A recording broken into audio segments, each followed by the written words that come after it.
데메드리우스와 프톨레마이오스가 동맹을 맺다. 이집트 임금은 바닷가의 모래처럼 많은 군대와 수많은 배를 한데 모아 알레산드로스의 왕국을 속임수로 점령하여 자기 왕국에 합병시키려고 하였다. 그가 평화의 말을 하며 시리아로 나아가니 그곳 성읍 주민들이 성문을 열고 그를 맞이하였다. 그가 자기의 장인이므로 그를 맞이하라고 알레산드로스 임금이 명령하였던 것이다.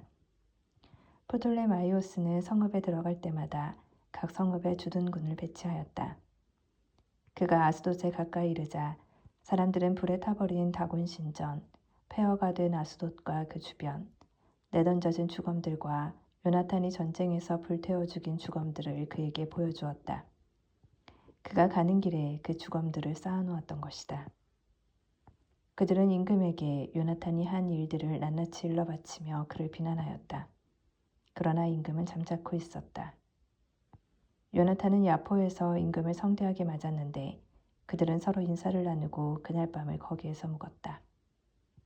요나탄은 임금과 함께 엘레우테로스라고 불리는 강까지 갔다가 예루살렘으로 돌아왔다. 프톨레마이오스 임금은 바닷가의 셀레우키아에 이르기까지 해안 성읍들을 차지한 뒤 알레산드로스를 치려고 사악한 음모를 꾸며 나아갔다. 그리고 데메트리오스 임금에게 사신을 보내어 말하였다.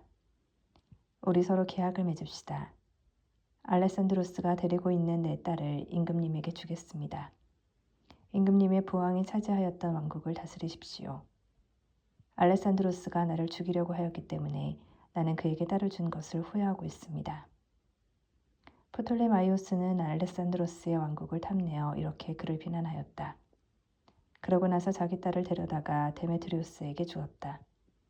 그러자 알레산드로스와 사이가 멀어지고 그 둘의 적개심이 드러나게 되었다. 그 뒤에 프톨레마이오스는 안티오키아로 들어가 아시아의 왕관을 썼다.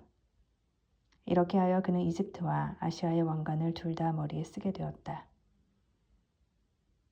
알레산드로스와 프톨레마이오스가 죽다.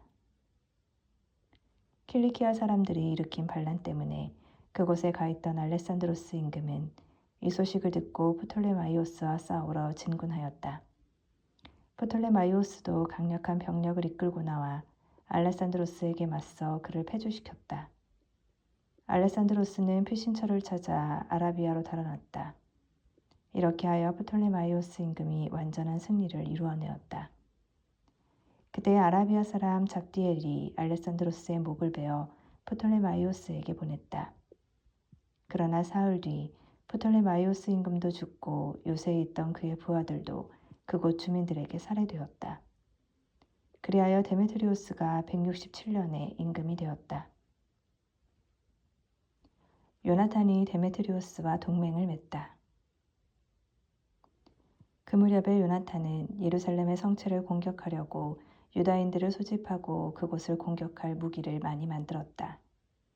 그런데 제 민족을 미워하는 변절자 몇이 임금에게 가서 요나탄이 성체를 포위하였다고 보고하였다. 그 보고를 들은 임금은 화를 내었다. 그는 보고를 듣자마자 출정하여 프톨레마이스로 갔다. 그리고 요나탄에게 포위를 풀고 되도록 빨리 프톨레마이스에서 만나 상의하자고 편지를 썼다. 그러나 요나탄은 그러한 제의를 듣고도 포위를 계속하라고 명령하는 한편 스스로 위험을 감수하기로 하고 이스라엘의 원로들과 사제들을 뽑아 은과 금과 옷, 그 밖에도 많은 선물을 가지고 프톨레마이스로 임금을 찾아갔다. 그러자 그는 임금의 호감을 샀다. 그때 백성 가운데 간악한 자들 몇이 그를 고발하였다. 그러나 임금은 선왕들이 한 것처럼 그를 대하고 자기의 모든 벗 앞에서 그를 높여주었다. 임금은 또 그의 대사제직과 이전의 명예로운 직책을 모두 그대로 인정하고 그를 첫째가는 벗들 가운데 하나로 삼았다. 그러자 요나탄은 유다는 물론 사마리아의 세 구역에서 걷는 세금도 면제해달라고 임금에게 청하면서 그 대신에 300탤런트를 바치겠다고 약속하였다. 임금은 그 청을 받아들이고 이 모든 일과 관련하여 요나탄에게 이러한 내용의 편지를 써주었다. 데메트리오스 임금이 요나탄 형제와 유다 민족에게 인사합니다. 우리가 여러분에 관하여 우리 친조 라스테네스에게 써보낸 편지의 사본을 당신들에게도 써보내니 받아보십시오. 데메트리오스 임금이 아버지 라스테네스에게 인사드립니다. 우리의 벗이며 우리에게 의무를 다하는 유다 민족이 선의를 보이기 때문에 그들을 잘 대해주기로 결정하였습니다. 우리는 유다의 영토와 아페레마, 로드, 라마템 세 지역을 그들의 땅으로 인정합니다. 이 세 지역은 그 주변 모든 지방과 더불어 사마리아에서 유다에 편입된 곳으로 전에는 임금이 해마다 그 땅의 소출과 과일에 대하여 세를 거두어 들였습니다. 그러나 이제는 임금에게 바치는 이 세금을 예루살렘에서 희생제사를 지내는 모든 이에게 면제합니다. 또 그들이 11조에서 우리에게 바치는 다른 조세들과 그 밖의 세금들, 그리고 염전세와 왕관세 등 이 모든 것도 이제부터 그들에게 면제합니다. 이 결정 가운데 어느 것 하나도 지금부터 영원히 취소될 수 없습니다. 이제 이 편지의 사본을 만들어 요나탄에게 주어서 거룩한 산 위 눈에 잘 띄는 곳에 두게 배려해 주십시오. 트리폰이 흉계를 꿉니다. 데메트리오스 임금은 자기의 통치 아래 나라가 평온하고 아무도 자기에게 맞서지 않는 것을 보고는 다른 나라 섬들에서 모집해온 외인 부대만 남기고 모든 군대를 해산시켜 저마다 제 고향으로 돌려보냈다. 그런데 선원들을 모셨던 군대는 모두 그를 미워하였다. 그러자 전에 알레산드로스의 부하였던 트리폰이 모든 군대가 데메트리오스에게 불평한다는 것을 알고 알레산드로스의 어린 아들 안티오코스를 키우고 있는 아라비아 사람 이말쿠에에게 갔다. 그리고 안티오코스가 그 아버지의 대를 이어 임금이 될 수 있도록 그를 자기에게 넘겨달라고 이말쿠에게 강력히 요청하였다. 그러면서 데메트리오스가 해온 모든 일과 그의 군대가 그를 미워한다는 사실을 알려주었다. 그리고 거기에서 여러 날을 머물렀다. 요나탄이 데메트리오스를 도와주다. 요나탄은 데메트리오스 임금에게 사람을 보내어 예루살렘 성체의 군대와 다른 요새들의 군대를 철수시킬 것을 요청하였다. 그들이 줄곧 이스라엘을 공격하고 있었기 때문이다. 그러자 데메트리오스가 사람을 보내어 요나탄에게 이러한 말을 전하였다. 나는 귀하와 귀하의 민족을 위하여 그렇게 하겠습니다. 그뿐만 아니라 적절한 시기가 오면 귀하와 귀하의 민족을 대단히 영광스럽게 하겠습니다. 그런데 지금 나의 모든 군대가 반란을 일으켰으니 나와 함께 싸워줄 병사들을 보내주시면 좋겠습니다. 그래서 요나탄은 용맹한 병사 3,000명을 안티오키아로 그에게 보냈다. 그들이 오자 임금은 그들의 도착을 반겼다. 그 성읍 주민들은 임금을 없애려고 성읍 한복판에 12만 명이나 모였다. 그리고 임금이 되걸로 달아나자 성읍의 큰 길들을 차지하고 전투를 벌이기 시작하였다. 임금은 도와달라고 유다인들을 불렀다. 그러자 모든 유다인이 바로 그에게 집결하였다가 성읍으로 흩어져 나가 그날로 그곳 주민 10만 명을 죽이고 성읍에 불을 질렀다. 그들은 그날 많은 전리품을 거두고 임금도 구하였다. 유다인들이 저희 뜻대로 성읍을 장악한 것을 보고 사기를 잃은 성읍 주민들은 임금에게 이렇게 간청하며 부르짖었다. 저희와 화해해 주십시오. 유다인들이 저희와 성읍을 더 이상 공격하지 못하게 해주십시오. 그러고 나서 그들은 무기를 던지고 화친을 맺었다. 유다인들은 임금과 왕국의 모든 사람 앞에서 영예를 얻고 온 왕국의 이름을 떨친 다음 많은 전리품을 가지고 예루살렘으로 돌아왔다. 이렇게 하여 데메트리오스 임금은 자기 왕좌에 다시 앉게 되고 나라는 그의 통치 아래 평온해졌다. 그러나 그는 자기가 한 모든 약속을 어겨 요나탄과 사이가 나빠졌다. 데메트리오스는 요나탄이 자기에게 베푼 호의에 보답하지 않고 오히려 그를 몹시 괴롭혔다. 요나탄이 트리폰과 동맹을 맺다. 이러한 일이 있은 뒤 트리폰이 나이 어린 안티오코스와 함께 돌아왔다. 안티오코스는 임금이 되어 왕관을 썼다.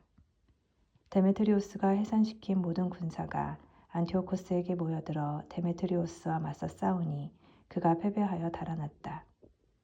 트리폰은 코끼리들을 차지하고 안티오키아를 점령하였다. 그 뒤에 나이 어린 안티오코스가 요나탄에게 이러한 편지를 썼다. 나는 귀하의 대사제직을 인정하고 귀하를 내 지역의 통치자로 임명하며 임금의 벗들 가운데 하나가 되게 하겠습니다.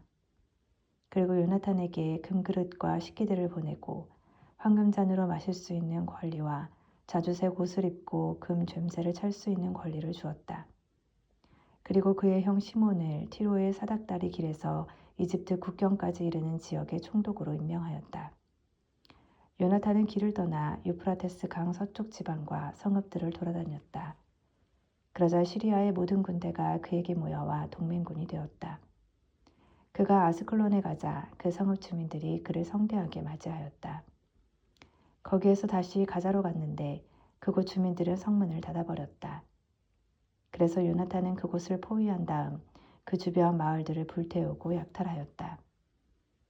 가자의 주민들이 요나탄에게 탄원하였으므로 요나탄은 그들과 화해하고 그곳 우두머리들의 아들들을 인질로 잡아 예루살렘으로 보냈다. 그러고 나서 그 지방을 지나 다마스쿠스까지 갔다. 요나탄이 데메트리오스와 싸우다. 그때 요나탄은 데메트리오스의 장수들이 자기의 즉위를 박탈하려고 큰 군대를 이끌고 갈릴레아의 카데스에 왔다는 소식을 들었다. 요나탄은 자기 형 시몬을 나라 안에 남겨두고 그들과 싸우러 나섰다. 시몬은 베추르를 향하여 진을 치고 여러 날 그곳을 공격하며 봉쇄하였다. 이윽고 그들이 그에게 화해하자고 탄원하였으므로 그는 그 제의를 받아들였다. 그러고 나서 그들을 내쫓아 그 성읍을 차지하고 주둔군을 배치하였다. 요나탄과 그의 군대는 겟네살의 호숫가에 진을 치고 아침 일찍 하초르 평야로 진군하였다. 그러자 이민족들의 군대가 평야에서 그를 맞아 싸웠는데 그들은 산에 복병을 숨겨두고 요나탄과 정면으로 맞섰다. 복병들이 매복 장소에서 튀어나와 싸움에 가담하자 요나탄의 군사들이 모두 달아나고 압살롬의 아들 마타티아스와 칼피의 아들 유다 말고는 아무도 남지 않았다. 그들은 군대의 장수였다. 요나탄은 자기 옷을 찢고 머리에 흙을 뿌리며 기도하였다. 그러고 나서 적군과 싸우러 돌아가 그들을 무찌르자 그들이 달아났다. 달아났던 요나탄의 군사들이 그 광경을 보고 돌아와 적의 진영이 자리 잡은 카데스까지 그와 함께 추격하여 그곳에 진을 쳤다. 그날에 이민족들의 군대에서 죽은 사람이 3,000명 가량 되었다. 요나탄은 예루살렘으로 돌아왔다.